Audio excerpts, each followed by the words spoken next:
कई बार हमारी आंखों के सामने कुछ ऐसी चीजें आ जाती हैं जिसको हम चाहकर भी नहीं झुठला सकते। जी हाँ, अभी खेसारी लाल यादव का ये वीडियो काफी तेजी से वायरल हो रहा है, जिसके अंदर खेसारी लाल यादव एक लड़की के ऊपर हाथ उठाते हुए नजर आ रहे हैं।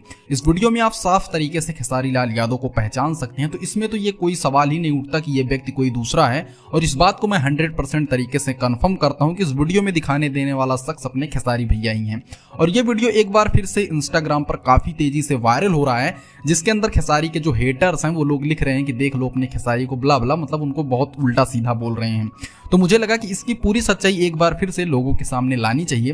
दरअसल में देखिए दोस्तों, ये जो वीडियो है ये वीडियो सिर्फ और सिर्फ एक एक्टिंग की तरह किया गया है। जी हाँ, इस वीडियो के अंदर खेसारी लाल यादव भले ही उस लड़की के ऊपर हाथ उठा रहे हैं, लेकिन एक्चुअल में वो सिर्फ एक एक्टिंग है। अगर आप ये पूरा वीडियो देखते हैं तो आपको समझ में आता है कि ये सिर्फ गाने का वो पार्ट था जिसके अंदर खेसारी भैया इस तरह की एक्टिंग करते हैं, और कुछ लोगों द्वारा ये थोड़ा सा वीडियो डालकर खेसारी लाल यादव को बदनाम करने की कोशिश की जा रही है। फिलहाल इसके पूरे वीडियो में ऐसा किसी तरह की घटना नहीं हुई है, ये एक नॉर्मल सा डांस था।